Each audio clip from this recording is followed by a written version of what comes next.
2002-yil iyun oyida G'arbiy Virjiniya shtatining Rondelif okrugidan 3 ta o'rta maktab o'quvchisi oddiy maktab tadbiriga aylanishi kerak bo'lgan sayohatga chiqdilar. Konor Beyli, Maya Reeves va Alicia Rodriguez bolalikdan do'st bo'lib, bir sinfda o'qigan va ko'pincha birga vaqt o'tkazgan edilar. Monongahela milliy o'rmoniga 3 kunlik sayohat ta'lim dasturi sifatida rejalashtirilgan edi. 18 ta maktab o'quvchisi, 2 instruktor va mehnat ta'limi o'qituvchisi Elliot Warren o'rmonda qolishning asosiy ko'nikmalarini o'rganishlari, lager qurishlari va xarita bo'yicha yo'l topishni o'rganishlari kerak edi. Hech kim bu sayohat 7 yilga cho'ziladigan voqeaning boshlanishi bo'lishini taxmin qilmagan edi. Konor 18 yoshda edi. U do'stlar guruhida eng kattasi edi. Uzun bo'yli, sportchi yigit, maktab jamoasida basketbol bilan shug'ullanar va bitiruvdan keyin sport stipendiyasi bilan kollejga kirmoqchi edi.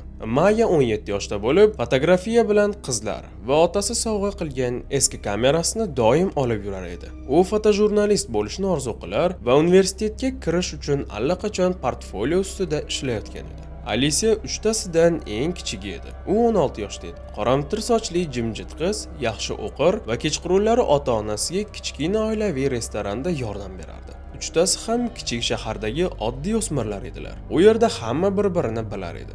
Guruh 4-iyun kuni erta tongda yo'lga chiqdi. Ob-havo issiq, osmon musaffo edi. Ota-onalar maktab oldida bolalarini kuzatib qoldirishdi. Kimdir qo'shimcha oziq-ovqat paketlarini topshirar, kimdir oxirgi marta issiq kiyim va fonarlar haqida eslatardi. Mayaning onasi keyinchalik qizining kayfiyatini ko'tarinki bo'lganini va o'rmonning chiroyli suratlarini olib kelishga va'da berganini eslar edi. Konorning otasi o'g'lining qo'lini siqib, qizlarga qarab turishni so'radi. Alicianing ota-onasi boshqalardan ko'ra ko'proq tashvishlandi. Bu qizlarning ularsiz birinchi jiddiy sayohat edi. Ammo maktab direktori mashru tekshirilgan va hamrohlar tajribali ekanligiga ishontirdi. Elliot Warren guruhni boshqarardi. 42 yoshli erkak mahalliy maktabda allaqachon 15 yil davomida mehnat fan o'qituvchisi bo'lib ishlagan edi. Uzun bo'yli, ozg'in, sochlar to'kilgan va doim jilmayib yuradigan yaxshi o'qituvchi edi. O'quvchilar uning darslarini unchalik yoqtirmasdi, ammo shikoyat qiladigan narsa ham yo'q edi. Warren tikuvchilik va duradgorlik to'garaklarini olib borardi. Ko'pincha darsdan keyin loyihalar bilan yordam berish uchun qolar edi. Uning eski mashinasi, kulrang pikap bor edi. Uni o'zi garajda ta'mirlardi. Hech kim uni yaqindan bilmas edi. U shahar chekkasidagi kichkina uyda yolg'iz yashardi. 10 yil avval ajrashgandan keyin farzandlari yo'q edi. Mashrut milliy o'rmonning shimoliy qismidagi yo'l bo'ylab o'tishi kerak edi. Reja oddiy edi. Birinchi kun asosiy lagerga yetib borish, chodirlar qurish va olov yoqish. Ikkinchi kun yo'l topishni o'rganishga bag'ishlash, guruhlar bo'lib bir nechta qisqa marshrutlarni bosib o'tish va kechqurun olov yonida yig'ilish. Uchinchi kun lagerni yig'ishtirish va avtobusga qaytish. Hech narsa murakkab emas. Marshrut maktab tomonidan allaqachon bir necha yil ketma-ket ishlatilgan. O'rmon qalin, lekin xavfsiz edi. Yo'llar yaxshi belgilangan. Eng yaqin yo'l 2 soatlik masofada. Birinchi kun tinch o'tdi. Guruh tushlikkacha lagerga yetib keldi. Chodirlarni qurishdi. Konor kichik bolalarga chodirlarni o'rnatishda yordam berdi. Maya atrofni suratga oldi. Alicia olov yonida ovqat tayyorlashda yordam berdi. Ob-havo yaxshi edi. Chivinlar ham kam. Kechqurun o'quvchilar olov yonida o'tirdilar. Warren o'rmon haqida hikoyalar aytib berdi va xaritada ertaga qayerga borishlarini ko'rsatdi. Guruhda bir necha o'quvchi keyinchalik o'qituvchining kayfiyati yaxshi bo'lganini, hazillashganini va hammaga termozdagi issiq choy taklif qilganini esladilar. Ikkinchi kun ham tinch boshlandi. Nonushtadan keyin guruhni amaliy mashg'ulotlar uchun 3 ga bo'ldilar. Konor, Maya va Alicia yana 4 ta o'quvchi bilan bir guruh bo'ldilar. Ular kompas bo'yicha marshrutni bosib o'tishardi. 3 ta nazorat nuqtasini topib, tushlikkacha lagerga qaytishlari kerak edi. Warren qolganlar bilan lagerda qoldi. Ikkinchi instruktor o'z guruhini boshqa tomonga olib ketdi. Konorning guruhi ertalab soat 9 larda ketdi. Ularda xarita, kompas, radio va suv zaxirasi bor edi. Maya kamerasini oldi. Tushlikkacha Konorning guruhidan boshqa hamma qaytib keldi. Dastlab hech kim tashvishlanmadi. Ular nuqtalardan birida kechikib qolgan yoki yo'ldan adashgan deb o'ylashdi. Warren bir necha marta radio orqali aloqa o'rnatishga harakat qildi, lekin javob kelmadi. Tushdan keyin soat 2 ga kelib, nimanidir noto'g'ri ketayotganini aniq bo'ldi. Qolgan o'quvchilar tashvishlanishni boshladilar. Ikkinchi instruktor bo'linib qidirishni taklif qildi. Warren o'z ularning marshrutidan borishini, instruktor esa guruh boshqa yo'ldan qaytib kelgan taqdirda qolganlar bilan lagerda qolishini aytdi. Warren soat 3larda yolg'iz ketdi. U radio, fonar va suv zaxirasini oldi. Ko'pi bilan 2 soatdan keyin qaytishini aytdi. Instruktor lagerda 15 maktab o'quvchisi bilan qoldi. Bolalar o'chgan olov yonida o'tirishdi. Kimdir hazillashga harakat qildi, lekin hammaning asabi tarang ekanini ko'rish mumkin edi. Osmon bulutlana boshladi. Harorat pasaydi. Soat 5 ga kelib salqin tushdi. Bir necha o'quvchi chodirlardan kurtkalarni oldilar. Warren lagerga allaqachon qorong'ida, kechqurun soat 8 larda qaytdi. U yolg'iz, charchagan, kiyimlari iflos edi. U butun marshrutni bosib o'tganini, barcha nazorat nuqtalarini tekshirganini, lekin guruhni hech yerdan topmaganini aytdi. Nuqtalardan birida u Konorning ichida xarita bo'lgan ryukzagini topdi. Boshqa hech narsa yo'q edi. Radio ishlamadi. Boshlangan yomg'ir tufayli izlar ko'rinmasdi. Warren bolalar yo'ldan uzoqqa ketib, o'rmonni mustaqil o'rganishga qaror qilgan va adashib qolgan bo'lishi mumkinligini taxmin qildi. U bularni chaqirganini, fonar bilan yoritganini, lekin hech kim javob bermaganini tushuntirdi. Ikkinchi instruktor darhol qutqaruvchilarni chaqirishni taklif qildi, lekin aloqa yo'q edi. Eng yaqin signal 2 soatlik masofada edi. 5-iyun kuni ertalab instruktor va ikkita katta o'quvchi yo'lga yordam chaqirish uchun ketdilar. Warren guruh bilan lagerda qoldi. Bolalar deyarli uxlamadi. Chodirlarda o'tirib, ba'zilari yig'ladilar. Warren ularni tinchlantirmoqchi bo'lib, bolalar albatta boshpana topib, kechani kutib olganliklarini, ularni tez orada topishlarini aytardi. Tushga kelib, qutqaruv guruhi yetib keldi. Itlar bilan 8 kishi o'rmonni tekshira boshladi. Maktab o'quvchilari avtobusi uylarga jo'natildi. Warren ryukzakni topgan joyni ko'rsatish uchun qoldi. Ota-onalar o'sha kuni kechqurun politsiya bo'limiga kelishdi. Mayaning onasi yig'ini to'xtata olmadi. Konorning otasi yo'lakda mushtlarini siqib yurib turdi. Alisaning ota-onasi jim o'tirib, qo'llaridan ushlab turishdi. Politsiya xodimi vaziyatni tushuntirdi. 3 ta o'smir o'rmonda yo'qolgan. Faqat ryukzak topilgan. Qidiruvlar davom etmoqda. U o'rmonni to'liq tintuv qilishlarini, barcha yo'llar va boshpanalarni tekshirishlarini ta'kidladi. Ota-onalarga uyda kutishlarini, har qanday yangilik bo'lganda qo'ng'iroq qilishlarini va'da qildilar. Qidiruvlar bir hafta davom etdi. Qutqaruvchilar o'nlab kilometr o'rmonni tekshirib chiqdilar.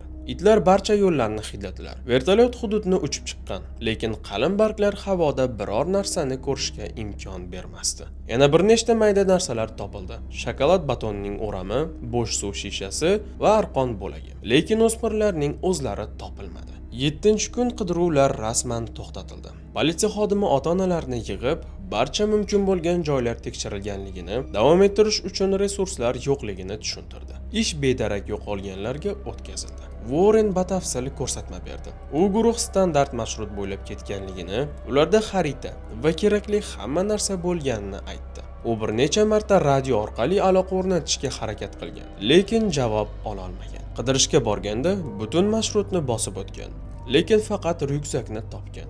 O'smirlar yo'ldan og'ib ketgan, adashib, juda uzoqqa ketgan bo'lishlari mumkinligini taxmin qildi. Balki baxtsiz hodisaga uchraganlar, dushman qo'lga tushganlar yoki jarohat olganlar. O'rmon katta, unda adashish oson. Uning versiyasi mantiqiy eshitildi. Politsiyaning so'zlariga shubha qilishga sabab topmadi. Ikkinchi instruktor Warrenning tajribali yo'lboshchi ekanligini, bir necha marta maktab o'quvchilarini sayohatga olib borgan ekanligini tasdiqladi. Hech qachon muammo bo'lmagan. Shaharda vahima boshlandi. Boshqa bolalarning ota-onalari maktab sayohatlarini taqiqlashni talab qildilar. Ba'zilari ma'muriyatni beparvolik bilan ayblashdi. Maktab direktori bayonot bilan chiqib, ichki tergov o'tkazishlarini, barcha xavfsizlik tartib-qoidalarini tekshirishlarini aytdi. Warren kasallik ta'tilini oldi. Bunday voqeadan keyin darsga qayta olmasligini aytdi. Uni rangi oqarib, ozg'in yurib, savollarga 1-2 so'z bilan javob berardi. Hamkasblari unga achinib, garchi aybdor bo'lmasa ham, o'zini ayblayotganini aytishdi. Ota-onalar taslim bo'lmadi. Mayaning onasi qizining fotosuratlari bilan varaqlab chop ettirib, butun okrug bo'ylab ilib qo'yardi. Konorning otasi xususiy detektivni yolladi. U yana bir oy o'rmonni tekshirdi. Mahalliy aholini so'roq qildi. Versiyalarni ham tekshirib chiqdi, lekin hech narsa topilmadi. Alisaning ota-onasi har dam olish kunlarida yo'qolgan joyga borib, yo'llar bo'ylab yurib, qizlarini chaqirishardi, lekin o'rmon jim turardi. 2002-yil kuziga kelib, ish amalda yopildi. Hujjatlarda shunday yozilgan edi. 3 ta voyaga yetmagan bola bedarak yo'qolgan. Taxminiy sabab o'rmonda baxtsiz hodisa. Jasadlar topilmagan. Politsiyaning versiyasi oddiy edi. O'smirlar adashib, juda uzoqqa ketib, ehtimol sovuqdan yoki jarohatdan vafot etganlar. Jasadlarni hayvonlar olib ketgan yoki ular yetib bo'lmaydigan joyda joylashgan. O'rmon katta. Bunday hodisalar sodir bo'ladi. Ota-onalarga faqat kutish va umid qilishdan boshqa iloj qolmadi. Warren 3 oydan keyin ishga qaytdi. U o'qitishda davom etdi. Mehnat darslarini olib bordi. Loyihalarda yordam berdi. Hech kim uni hech narsada gumon qilmasdi. U shunchaki sayohatda bolalarni asray olmagan oddiy o'qituvchi edi. Fojia, lekin jinoyat emas. Shahar asta-sekin tinchlanib ketdi. Hayot odatdagidek o'ziga qaytdi. Yo'qolgan bolalarning ota-onalari umid qilishda davom etdilar, lekin har yili umid kamayib borar. 7 yil kutib qolganlar uchun sekin o'tdi. Konor, Maya va Alisaning ota-onalari o'sha shaharda, o'sha uylarda yashashda davom etdilar. Lekin hayot abadiy o'zgardi. Mayaning onasi suratga olishni to'xtatdi. Qizining kamerasi stol tortmasida shunday qolib ketdi. Konorning otasi maktabdagi murabbiylik ishini tashladi. O'g'li yoshdagi o'smirlarni ko'ra olmadi. Alisaning ota-onalari qizi yo'qolgandan 1 yil keyin restoranni yopdilar. Davom ettirishga kuchlari yo'q edi. Shahar oldingidek yashar edi. Lekin bu 3 oila 2002-yil iyunda muzlab qolgan edilar. Elliot Warren ham o'zgargan edi, lekin boshqacha. Fojiadan keyin dastlabki oylar u tushkun yurib, ko'p jim turar, suhbatlardan qochar edi.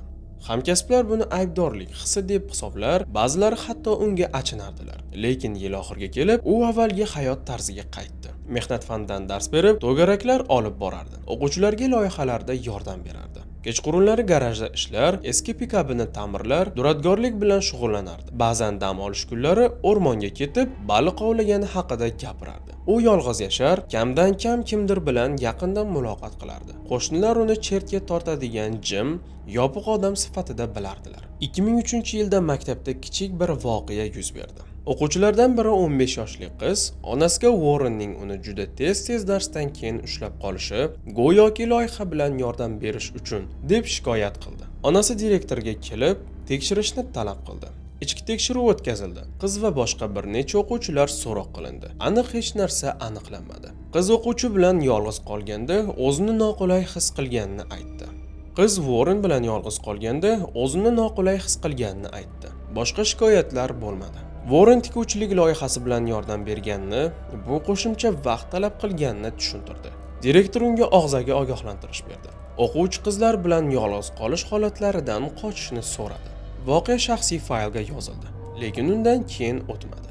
Bir necha oydan keyin yana bir shikoyat bo'ldi.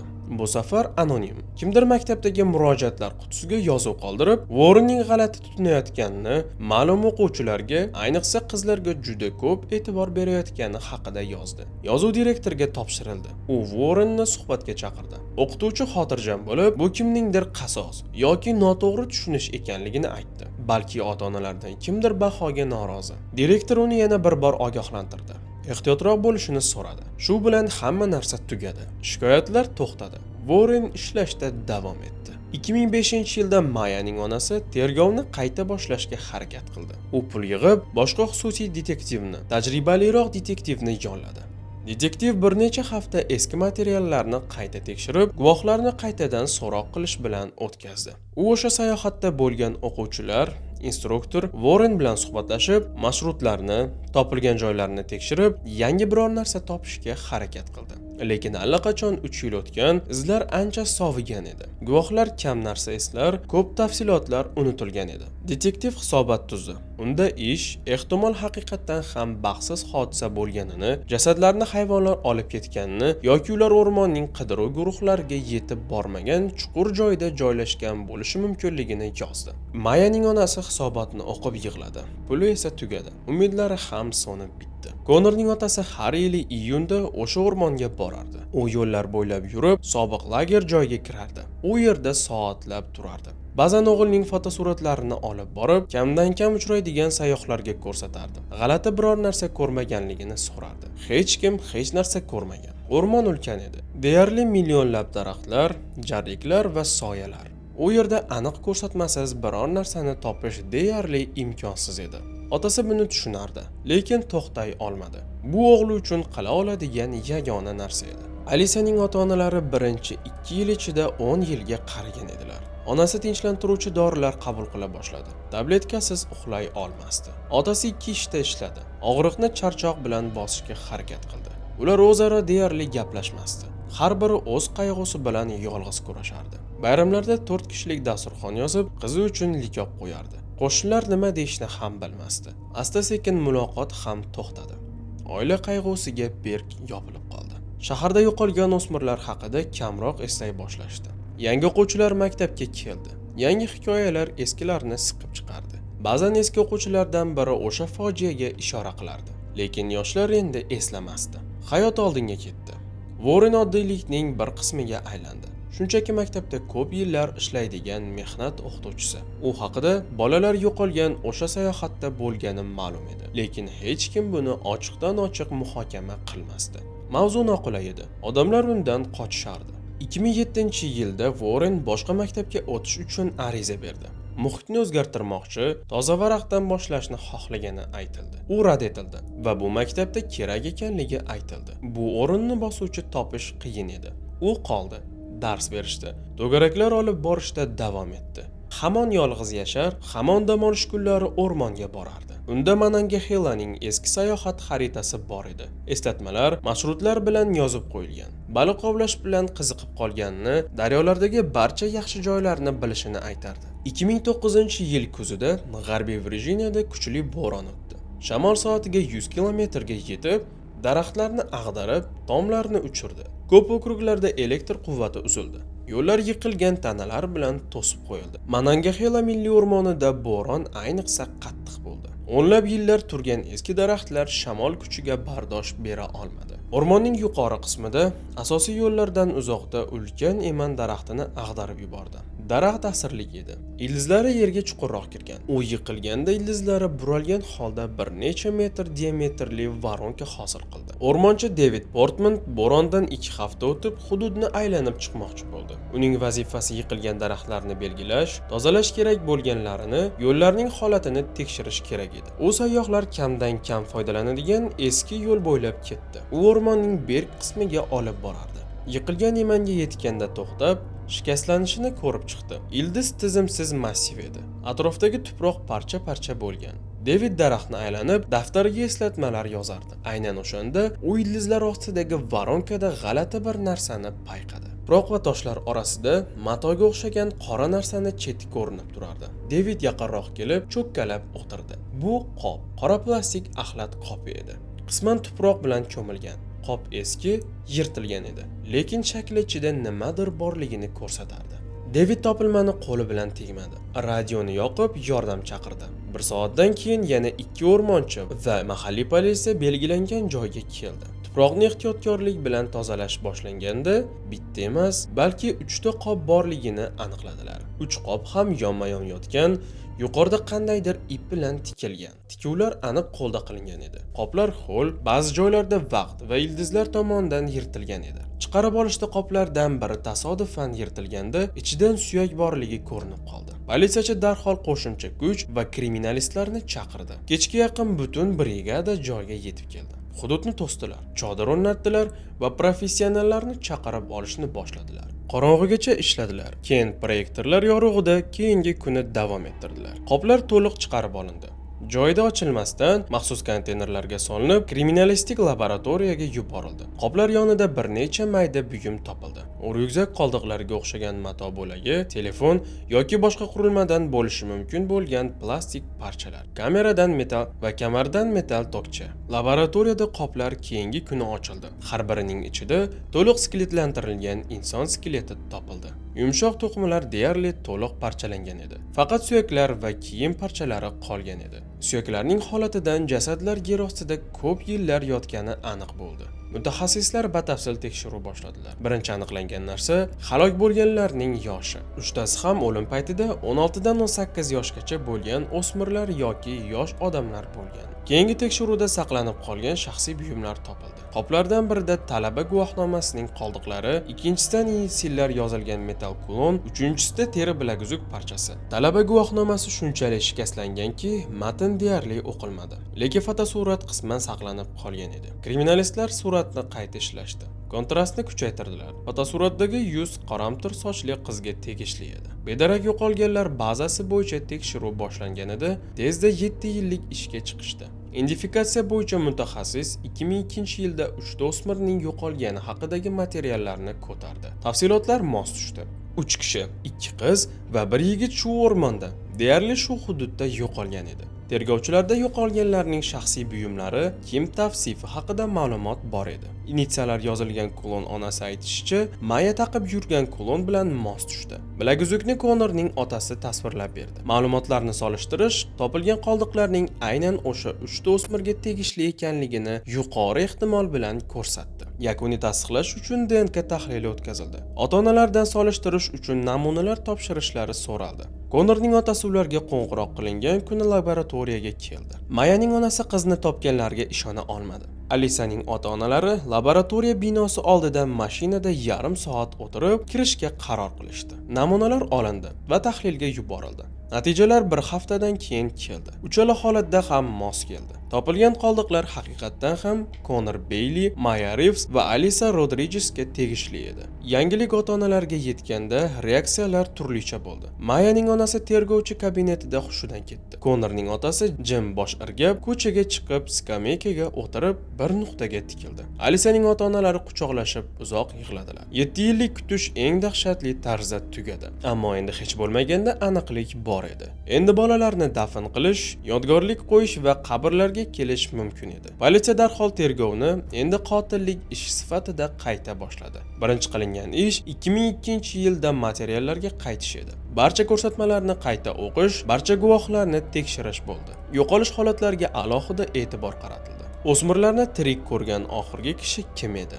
Elliot Warren, sayohatga hamrohlik qilgan o'qituvchi. Tergovchilar Warrenni so'roqqa chaqirdilar. U allaqachon 50 yoshda edi. Jismoniy jihatdan biroz zaifroq bo'lgan edi. Sochlari deyarli to'liq oqargan edi. Savollarga xotirjam, o'lchab javob berardi. 7 yil avval bergan versiyasini takrorlardi. Guruh marshrut bo'ylab ketgan va qaytmagan. U qidirishga borgan, faqat ryukzaklarni topgan.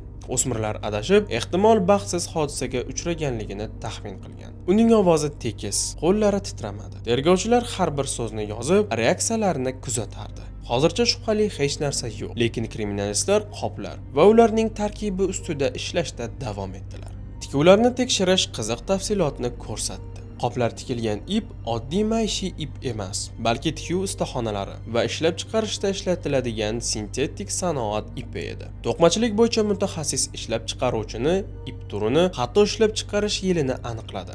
Bu ipni Pensilvaniyadan kompaniya ishlab chiqargan va 2000-yillar boshida maktablar va ustaxonalarga yetkazib berilgan ip edi. Tergovchilar 2001-2003-yillar uchun Randolph okrugi maktabining xarid hujjatlarini ko'tarishdi. Maktab haqiqatdan ham mehnat kabineti uchun bunday ipni sotib olganini aniqladilar. Hujjatlarda materialni qabul qilishga mas'ul sifatida Elliot Warrenning imzosi turardi. Bu o'qituvchini dafn etish joyi bilan bog'laydigan birinchi ip edi. Parallel ravishda sud tibbiyot ekspertlari qoldiqlarni o'zini tekshirdilar. O'lim sababi tezda aniqlandi. 3 o'smirda ham bosh suyagining sinishi va boshqa kuchli zarba izlari bo'lgan. Ikkitasida bo'g'ish yoki bo'g'ilish uchun xarakterli bo'yin umurtqalarining shikastlanishi ham topildi. O'lim zo'ravonlik yo'li bilan bo'lgan. Shubha yo'q edi.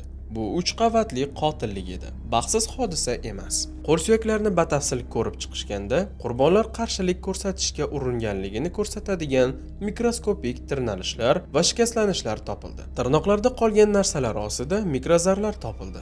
Daraxt po'stlog'i tolalari va qoplar tikuvlaridagi sintetik tolalar. Bu o'limdan oldin yoki to'g'ridan to'g'ri jasadlar shu ip va yog'och bilan aloqada bo'lganini anglatardi. Kriminalistlar mikrozarlar namunalarini qo'shimcha tahlilga yuborishdi. Tolalar qoplarni tikish uchun ishlatilganligi topildi. Lekin eng muhimi, qop tikuvlarining ichki tomonida teri va yog' ajralishlarining izlari topildi. Bu qoplarni tikkan insonning qo'lidan qolgan mikroskopik zarralar edi. Ekspertlar qisman daktiloskopik profilni ajratib olishdilar. To'liq identifikatsiya uchun deyarli emas, lekin mavjud namunalar bilan solishtirish uchun yetarli edi. Tergovchilar 2002-yilda yo'qolish tergovidan olingan barcha barmoq izlari arxivini ko'tarishdi. Shuningdek, 2003-yilda Warrenga shikoyatlar tushganda o'tkazilgan xizmat tekshiruvi doirasida olingan maktabning barcha xodimlarining barmoq izlari so'raldi. Qoplardagi qisman profil bilan solishtirilganda, Elliot Warrenning barmoq izlari bilan mos kelishi ko'rsatildi.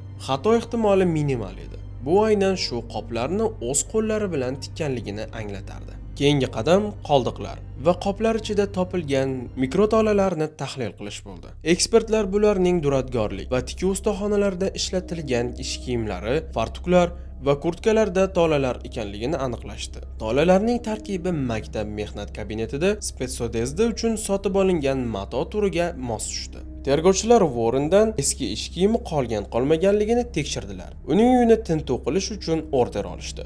Tintuv 2009-yil noyabrda erta tongda o'tkazildi. Warren eshikni xotirjam ochdi. Qarshilik ko'rsatmadi. Faqat buning nima uchun kerakligini tushunmasligini aytdi. Tergovchilar va kriminalistlar guruhi uyni podvaldan chordoqqacha tekshirib chiqishdi. Garajda izlayotgan narsalarni topdilar.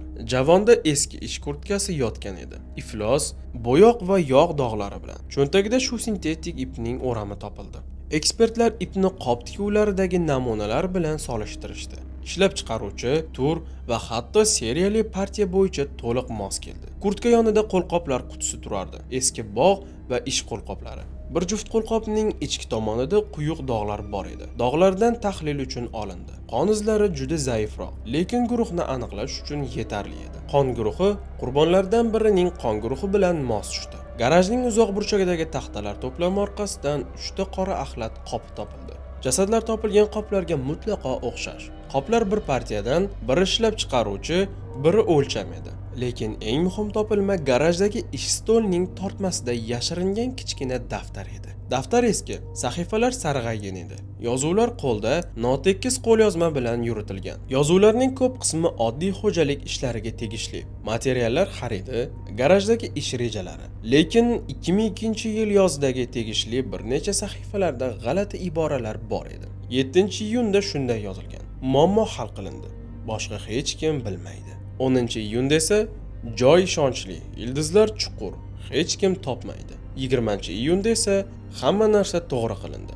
Bundan keyin yashash mumkin. Grafologiya ekspertlari qo'lyozmaning Warrenga tegishli ekanligini tasdiqlashdi. Yozuvlar noaniq edi, lekin boshqa barcha dalillar kontekstdan to'g'ridan-to'g'ri tan olish kabi eshitildi. Tergovchilar daftarni takroriy so'roqda Warrenga ko'rsatdilar. Uni rangi oqarib ketdi. Lekin bu maktab ishlari haqidagi yozuvlar, iboralar kontekstdan chiqarilgan, dedi. Kontekstni ishonchli tushuntirib bera olmadi. Parallel ravishda tergov motiv ustida ishlardi. Nima uchun o'qituvchiga 3 ta o'smirni o'ldirish kerak edi? Javob: 2002-yilda maktabda o'qigan va yo'qolgan bolalarni tanigan o'quvchilarni qayta so'roqda topildi. Qizlardan biri endi allaqachon katta ayol, 7 yil jim turgan narsani aytib berishga qaror qildi. U Maya bilan bir sinfda o'qigan va uning yaqin do'sti bo'lgan. Maya sayohatdan bir oz oldin unga o'qituvchi Warrenning g'alati tutinayotganini, unga juda ko'p e'tibor berayotganini, darsdan keyin qolishni so'rayotganini aytib bergan. Loyihalar bilan yordam berib turganda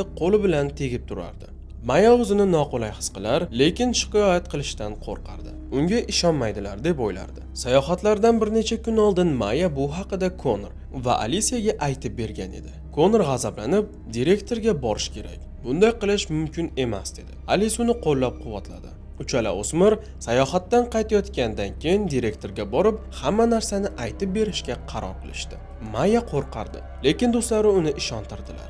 Mayaning do'sti bu suhbatni eslab turardi. Chunki Maya sayohatga ketishdan oldin kechqurun unga qo'ng'iroq qilib, qaytgandan keyin hamma narsani aytib berishlarini va Warren munosib jazoga yoziladigan ekanligini takrorlagan edi. Bu ma'lumot rasmni butunlay o'zgartirdi. Warren o'smirlar uni fosh qilmoqchi ekanligini bilgan. U uchun bu ishdan mahrum bo'lish ehtimol jinoiy ish, ommaviy sharmandalik degan so'z edi. Uning guvohlaridan qutulish uchun motivi bor edi. O'rmonga sayohat ideal imkoniyatga aylandi. Uzoq joy, guvohlar yo'qligi, baxtsiz hodisani sahnalashtirish imkoniyati. Tergovchilar voqea versiyasini qurishdi. Sayohatning ikkinchi kuni kechqurun Konor, Maya va Alisaning guruhi lagerga qaytganda, Warren ularni qolishlarini, gaplashish kerakligini aytib so'ragan. Ehtimol, u bularni jim turishga ko'ndirishga uringan. Ehtimol tahdid qilgan. Suhbat mojaroga aylangan. O'smirlar jim turishdan bosh tortganlar.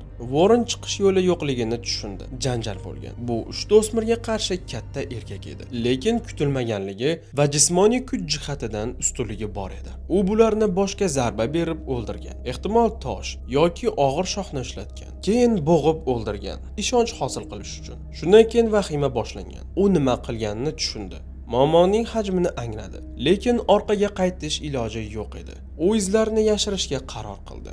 Lagerga qaytib, sayohatdan keyin axlat yig'ish uchun ryukzagida bo'lgan axlat qoplarini oldi. Jasadlarga qaytib, har birini qopga soldi. Qoplarni doim o'zi bilan olib yuradigan ip bilan tikdi. Mehnat o'qituvchisi asboblarini o'zi bilan olib yurish odatiga ega edi. Qoplarni baliq ovlashlari bilan yaxshi biladigan o'rmonning berk qismiga olib ketdi. Massiv ildizli eski manni topib, ildizlar ostida chuqur qazib, qoplarni yashirdi. Tuproq bilan to'ldirib, butun kecha ishladi. Tongga kelib hamma narsa tayyor bo'ldi. Keyin lagerga qaytib, o'smirlar ketib qaytmaganlar degan hikoyani sahnalashtirdi. Ularning bir necha buyumlarini o'rmon bo'ylab tarqatib, ular adashib ketgan ko'rinishini yaratdi. Tashvishlanayotgan o'qituvchi rolini o'ynadi. O'zini bolalarni qidirgandek qilib tutdi.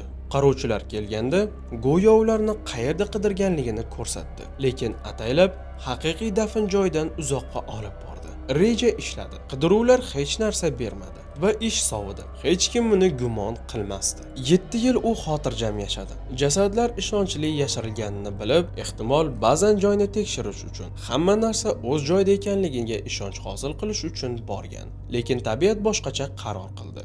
Bo'ron daraxtni ag'darib yubordi. Ildizlari buralgan daraxt siri yuzaga chiqdi. 2009-yil 20-dekabrda Elliot Warren hibsga olindi. Ayblov birinchi darajali 3 karra qotillik, voyaga yetmaganlarni o'g'irlash, jasadlarni yashirish, mansab vakolatlarini oshirib yuborish. Uni erta tongda qo'lda kishanlar bilan uydan olib chiqdilar. Qo'shnilar derazalardan qarab, ko'zlariga ishonmayotgan edilar. Shuncha yil yonida yashayotgan o'qituvchi qotil bo'lib chiqdi. Shaharda haqiqiy bo'ron boshlandi. Yangilik soatlar ichida tarqaldi. O'qituvchilarning ota-onalari tushuntirishni talab qildilar. Bunday odam maktabda qanday ishlashi mumkin edi? Direktor iste'foga chiqdi. Shikoyatlarga keraklicha e'tibor bermaganligini tan oldi. Maktab kengashi tergov o'tkazdi. Signallar bo'lgani, lekin e'tiborsiz qoldirilganligi aniqlandi. Ma'muriyatning bir necha xodimlari ham ishdan ayrildi. Tergov yarim yil davom etdi. Barcha dalillar yig'ildi. O'nlab guvohlar so'roq qilindi va jinoyatning to'liq tasviri tuzildi. Warren aybini tan olishdan bosh tortdi. Dalillar soxtalashtirilganini aytardi. Uning advokati daktiloskopik ma'lumotlarga e'tiroz bildirmoqchi bo'ldi. Qisman is ayblov uchun yetarli emasligini da'vo qildi. Lekin dalillarning yig'indisi juda katta edi. Iplar, mikrotolalar, qo'lqoplardagi qon, daftarlardagi yozuv, guvohlarning ko'rsatmalari va motivi. Hamma narsa yagona rasmga tushdi. Sud 2010-yil iyunda o'smirlar halok bo'lganidan aynan 8 yil o'tib boshlandi. Sud zali gavjum edi. Halok bo'lganlarning ota-onalari birinchi qatorda qo'llaridan ushlab o'tirishardi. Mayaning onasi fotosuratlarni qo'lidan qo'ymasdi. Konorning otasi Warrenga nafrat bilan qarab o'tirardi. Alisaning ota-onalari jimgina yig'lab, ko'zlarini ko'tarmasdilar. Prokuror barcha dalillarni metodik ravishda qadam-ba-qadam taqdim etdi. Iplar, qoplar, dafn joy fotosuratlarini ko'rsatdi. Sud tibbiyot ekspertlari o'lim sabablari haqidagi ko'rsatmalarni o'qib berdi. Daktiloskopik ma'lumotlarni taqdim etishdi. Qon tahlili va daftarlardagi yozuvlarni ham chetda qoldirmadilar. Warrenning g'alati xulq-atvori va o'smirlarning uni fosh qilish rejasi haqida gapirib bergan guvohlarni chaqirishdi. Har bir dalil mantiqiy zanjirga joylandi. Himoya advokati shubha tug'dirishga harakat qildi. Qisman iz xato bo'lishi mumkin. Iplar ham har kimda bo'lishi mumkin. Daftardagi yozuvlar ikki ma'noli dedi. Lekin hakamlar hay'ati ishonmadi. Dalillar juda ko'p edi. Ularning barchasi bitta odamni ko'rsatardi. Sud 3 hafta davom etdi. Warren xotirjam o'tirib, deyarli hissiyot bildirmadi. Faqat qoldiqlar fotosuratlari ko'rsatilganda ko'zini burib oldi. Savollarga qisqa javob berib, barcha ayblovlarni rad etdi. Hech kimni o'ldirmaganini, bu xato, haqiqiy jinoyatchi erkin dedi. Lekin uning so'zlari ishonchsiz eshitildi. 2010-yil 8-iyulda hakamlar hay'ati hukm chiqardi. Ayblovning barcha bandlari bo'yicha aybdor. Sudya jazoni belgiladi. Muddatidan oldin ozod qilish huquqsiz 3 ta umrbod qamoq jazosi. Jazo muddatlari ketma-ket. Aslida bu Warrenning umrini qolgan qismini qamoqda o'tkazishini anglatardi. Hukm e'lon qilganida zalda yig'i eshitildi. Mayaning onasi yuzini qo'llari bilan yopib yig'ladi. Konorning otasi sudga kela olmagan xotinini quchoqladi, chunki u uyda kutib turgan edi. Alisaning ota-onalari jim turib, qo'llaridan ushlab zaldan chiqib ketishdi. Adolat amalga oshdi, lekin bu ularga bolalarni qaytarib bera olmaydi. Warren qo'lda kishanlar bilan olib ketildi. U jim yurib, orqasiga qaramadi. Qamoqda u alohida saqlanmoqda. Xavfsizlik nuqtai nazaridan bolalar qotillari qamoqlarda hurmatga ega emas. Bir necha marta apellyatsiya berishga harakat qildi, lekin barcha apellyatsiyalar rad etildi. Ish yopilgan, hukm esa yakuniy. Siz Qora Papka kanalini tomosha qildingiz. Agar kanalda yangi bo'lsangiz, qo'ng'iroq va obuna tugmasini bosib qo'yishni unutmang. Keyingi videolarda ko'rishguncha xayr deb qolamiz.